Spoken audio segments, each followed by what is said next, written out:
Sunnahnya di dalam sholat itu adalah seseorang kalau dia membaca surah, sunnahnya dihabiskan, diselesaikan surahnya. Tetapi kalau surahnya panjang misalnya, maka tidak masalah seseorang membaca beberapa ayat. Dan Nabi SAW, sunnah beliau di dalam sholat, beliau membaca satu surah sempurna. Satu surah sempurna dibaca oleh Nabi SAW, dan itu yang afdal. Dan itu yang afdal. Kemudian fayurattiluha, dan kata Hafsah, Nabi pun membacanya dengan cara tartil. Tartil itu adalah dia berhenti dalam setiap ayat, kemudian dia memberikan hak-haknya setiap huruf. Kemudian dia memperhatikan makharijul hurufnya, memperhatikan hukum-hukum tajwidnya. Maka ini disebut dengan tartil. Karena ada sebagian orang kadang-kadang membaca Quran tidak tartil. Ada sebagian orang membaca Al-Quran sangat cepat sampai sebagian huruf itu dimakan. Ya. Kadang-kadang huruf yang berikutnya dimakan oleh dia. Ya, tidak jelas. Ya. Kedouble suaranya masuk ke huruf berikutnya. Maka ini tidak benar membaca Al-Quran semacam ini. Maka membaca Al-Quran itu harus tartil.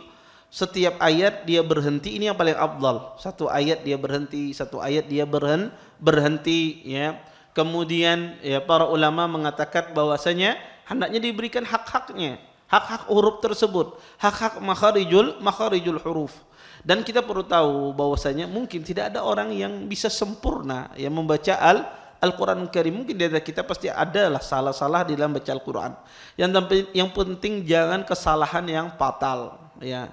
Jangan kesalahan yang fatal yang mengubah makna, ya, memanjangkan apa yang tidak dipanjangkan, ya, memendekkan apa yang tidak dipendekkan, ya, semacam itu. Maka itu yang diperhatikan. Kemudian Bapak Ibu ikhwan dan akhwat yang dimuliakan oleh Allah Subhanahu wa taala, apakah boleh di dalam salat itu membacanya cepat? Tidak tartil, boleh. Selama diperhatikan hak-hak hurufnya, selama diperhatikan hak-hak tajwidnya. Dan mana yang lebih afdal, membaca secara tartil Al-Quran itu apakah kita membacanya secara cepat? Kalau membaca cepat Ustadz dapat ayatnya lebih banyak. Kalau membaca tartil dapat ayatnya lebih sedikit karena lambat. Taib, mana yang lebih afdal? Para ulama khilaf. Sebagian ahlul ilmu mengatakan membaca secara tartil itu yang lebih afdal. Itu bagaikan seseorang bersedekah dengan berlian.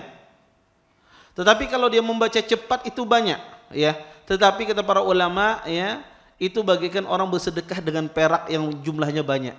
Ya. Berlian dan perak mana yang lebih berharga? Berlian lebih berharga. Tetapi perak kalau jumlahnya begitu banyak bisa mengalahkan berlian. Ya.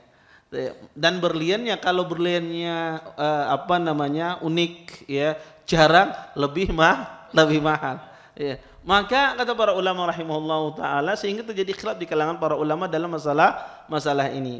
Tetapi intinya Nabi SAW beliau membaca secara tartil ketika membaca Al-Quranul Karim. Taib. Terima kasih. Jazakumullah khairan wa barakallahu fikum. Video ini dibuat atas partisipasi dari donasi Anda. Semoga menjadi amal jariah bagi Anda semuanya.